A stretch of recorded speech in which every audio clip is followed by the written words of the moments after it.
Guys, আপনারা সবাই জানেন যে সিএ বিল কিন্তু পাস হয়েছে এবং এখানে বলা হচ্ছে যে 31শে ডিসেম্বর 2014 সালের আগে যারা ইন্ডিয়াতে প্রবেশ করেছে বাংলাদেশ, আফগানিস্তান এবং পাকিস্তান থেকে, এবং তারা যদি অমুসলিম হয়ে থাকে, অর্থাৎ মুসলিম বাদে হিন্দু, খ্রিস্টান, জৈন, বৌদ্ধ, শিখ, এই যে যারা মানে অমুসলিম যারা রয়েছেন তারা যদি এসে থাকেন, তো সেক্ষেত্রে তাদেরকে কিন্তু সিটিজেনশিপ দেওয়া হবে। কিন্তু এখানে কিন্তু অবশ্যই আপনাকে প্রমাণ করতে হবে যে আপনি মুসলিম নন, অর্থাৎ আপনি যে মুসলিম না, আপনি যে অন্য ধর্ম পালন করেন, সেটা কিভাবে প্রমাণ করবেন তার কিন্তু এখানে অনেক কিছু বলা হয়েছে। সো আজকের ভিডিওতে আমি আপনাদের সেটাই বলবো যে আপনি কি করে প্রমাণ করবেন যে আপনি মুসলিম না। বাট মেইন টপিকে যাওয়ার আগে সবার কাছে একটা রিকোয়েস্ট, আমার চ্যানেলে যদি আপনি নতুন হয়ে থাকেন এবং এই মুখটা যদি প্রথম দেখে থাকেন, প্লিজ একটু কষ্ট করে সাবস্ক্রাইব করবেন এবং পাশে থাকা বেল আইকনটিতে ক্লিক করে দেবেন। তাহলে যেটা হবে, আমি যখন কোনো নতুন ভিডিও নিয়ে আসবো সবার আগে দেখতে পারবেন এবং কোনো ভিডিও আপনার মিস হবে না। ওকে, সিএ বিল যে পাস হয়েছে এবং যেখানে কিন্তু যে সিটিজেনশিপ অ্যামেন্ডমেন্ট অ্যাক্ট যেটা রয়েছে এবং সেটার মাধ্যমে আপনি যে সিটিজেনশিপ পাবেন তার জন্য কিন্তু অনেক কাগজপত্র জমা করতে হবে। তার একটা ডিটেলস ভিডিও আমার চ্যানেলে রয়েছে,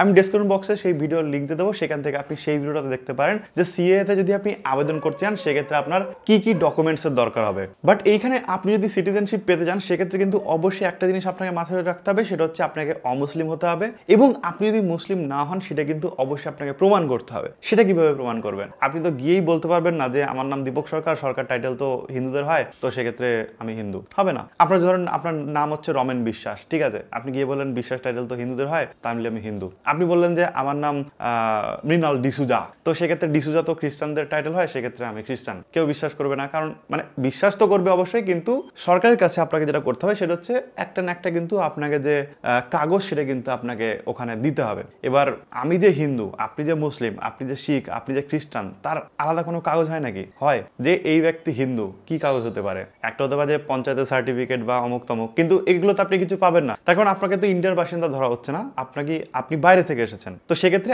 আপনাকে যেটা করতে হবে সেটা হচ্ছে এইখানে হিন্দু প্রমাণ করার জন্য বা অন্যান্য যে সম্প্রদায় রয়েছে তাদেরকে প্রমাণ করার জন্য আপনাকে যেতে হবে লোকাল কোনো রেপুটেটেড যে আপনাদের ধর্মশালা রয়েছে সেখানে। হিন্দুদের ক্ষেত্রে মন্দির, খ্রিস্টানদের ক্ষেত্রে রয়েছে হচ্ছে আমাদের চার্চ, তারপর জৈনদের ক্ষেত্রে জৈন মন্দির রয়েছে, শিখদের ক্ষেত্রে শিখ মন্দির রয়েছে, মানে ধর্মশালা আর কি যেগুলো রয়েছে, সেইখান থেকে কোনো পুরোহিতের কাছ থেকে আপনাকে লিখিত নিয়ে আসতে হবে যে আপনি হিন্দু বা আপনি শিখ বা আপনি জৈন বা আপনি খ্রিস্টান, এগুলো কিন্তু আপনাকে লিখে নিয়ে আসতে হবে। কিন্তু সেটা কিন্তু হতে হবে কোনো রেপুটেটেড জায়গা, মানে রেপুটেটেড কমিউনিটি ইনস্টিটিউশন যেটা আর কি, সেগুলো। তো সেখানে আপনি যেটা করতে পারেন সেটা হচ্ছে একটা আপনাকে ফর্ম দেওয়া হবে, সেই ফর্মটা ফিল আপ করে যে পুরোহিত রয়েছে তাকে দিয়ে সই করে আনতে হবে। এছাড়াও আপনাকে সাদা কাগজে লিখে আনতে পারেন, প্লাস তার সাথে সাথে যেটা করতে হবে সেটা হচ্ছে আপনার যে 10 টাকা স্ট্যাম্প পেপার রয়েছে সেই 10 টাকা স্ট্যাম্প পেপারে কিন্তু আপনাকে লিখে নিয়ে আসতে হবে সেই পুরোহিতকে দিয়ে, মানে সেই যে কমিউনিটি ইনস্টিটিউশন রয়েছে সেখানকার যে হেড রয়েছে তাকে দিয়ে লিখে নিয়ে আসতে হবে, তাহলে কিন্তু আপনার হয়ে যাবে। এবার প্রত্যেকটা এলাকাতে কিন্তু এরকম কোনো না কোনো মন্দির রয়েছে, কোনো না কোনো চার্চ রয়েছে, কোনো না কোনো কিন্তু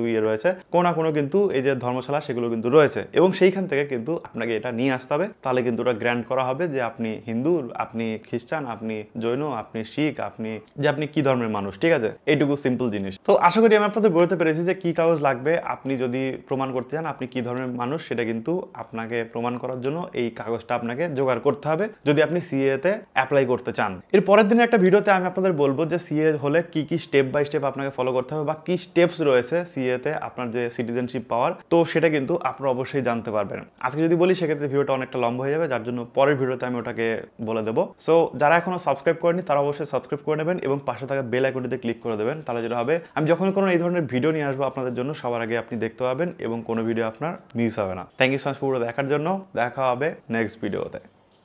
টাটা।